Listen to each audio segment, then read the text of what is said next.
CBN busted for plagiarizing eNAIRA policy document from American equipment manufacturer. Welcome to the news, and thank you for tuning in to listen.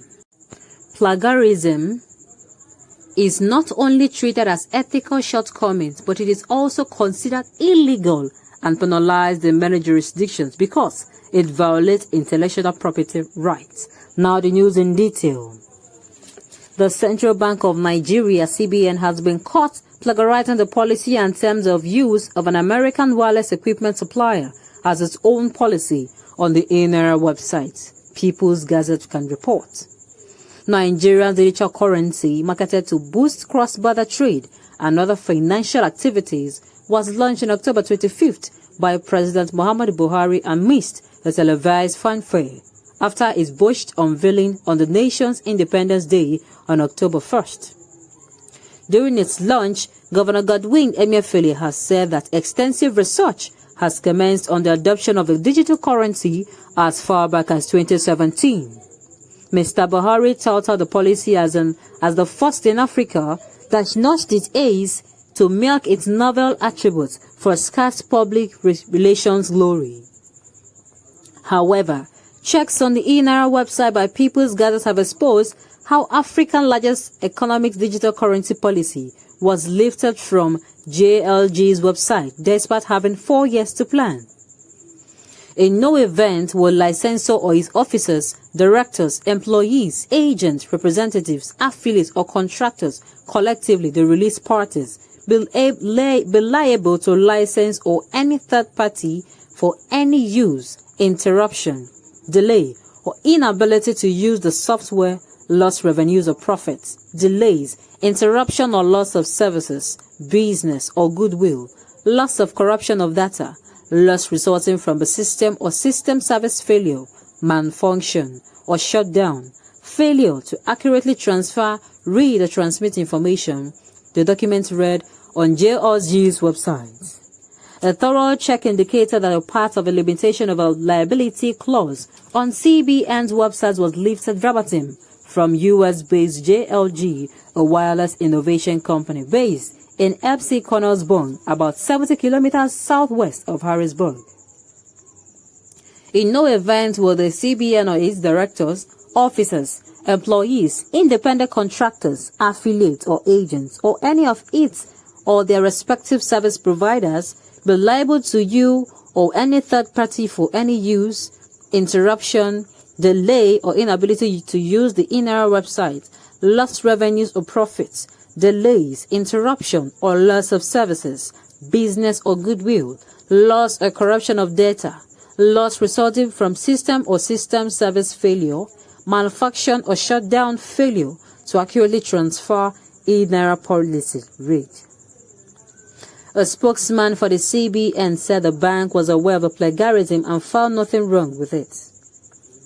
With reference to your inquiry, it's important to understand that certain legal clauses are standard and the wordings may be the same. Corporate Communications Director Osita ong R0UBLE said in a message to the Gazette, you may wish to check several websites to confirm this. Plagiarism is not only treated as ethical shortcomings, but it is also considered illegal and penalized in many jurisdictions because it violates intellectual property rights.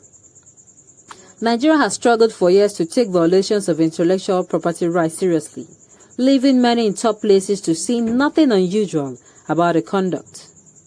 President Buhari himself had been caught repeatedly plagiarizing quotable quotes from Barack Obama and other world leaders. News articles and columns are regularly plagiarized by a large section of print and broadcast journalists nationwide without consequences. Nigerian lawyer Malaki Odo decried the CBN action as a show of shame. In normal climes, those responsible for this show of shame would not need to be prompted to resign, Mr. Odo said. This is, however, not the first time the CBN will be caught using other people's work without attribution. In 2012, its then governor, Lamido Sanusi, was caught lifting quotes from an American professor without attribution. The bank later admitted wrongdoing and blamed the speechwriter for it. The then governor had copied Mr. Dike's intellectual work and presented the idea as his during a public lecture in Edo State without proper attribution. The Apex Bank, in a statement by its former corporate communications, Chief Isaac Okorafor defended Mr. Sani, stating that he did not develop the speech. In the case of a CBN, such papers, even though presented by the governor, represent our collective views and are prepared by professional researchers in the relevant departments of the bank. We can vouch that such papers are prepared in line with strict global and ethical standards, the statement partly read. Already, the CBN has been locked in a first legal battle over the adoption of eNAIRA wordmark after a private firm said it registered a trademark for the same name in 2004 and filed a copyright infringement lawsuit. The firm, eNAIRA Payment Solution, in its lawsuit sought a restraining order against the launch of eNAIRA by the Apex Bank on October 1, 2021, a date initially scheduled for it.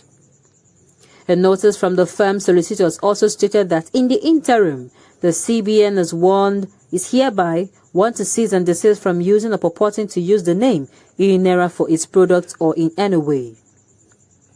On Wednesday night, the Gazette highlighted the controversial aspects of the eNAIRA terms of use that seemed inconsistent with the regulatory standards that the CBN had itself upheld in the commercial banking sector for decades.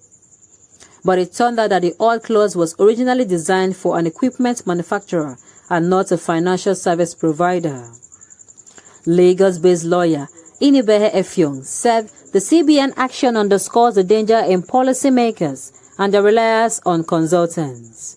He demanded a thorough probe into the scandal as well as punishment for errant personnel.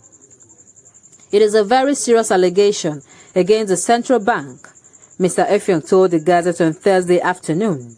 There should be internal administrative action on the persons responsible for the policy document, as it shows that the central bank had no original thought.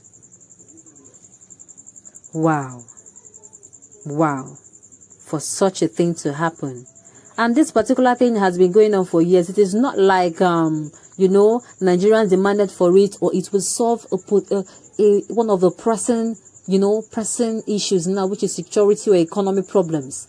Had it been it is going to boost the economy, take it from level -2 now to level 20 or 30. We can say, okay, fine. There was a rush in some of these things and, you just bring it together. But you don't do this. I mean, these people have a lot of experts around them. When such things happen, you keep asking yourself why it does happen. They should be very, very careful. It is not... These international people, they are not lawless and they do not take their things lightly. They follow the law. On this note, we have come to the end of the news. We say thank you for tuning in to listen. Until I come your way next time, enjoy the rest of the day.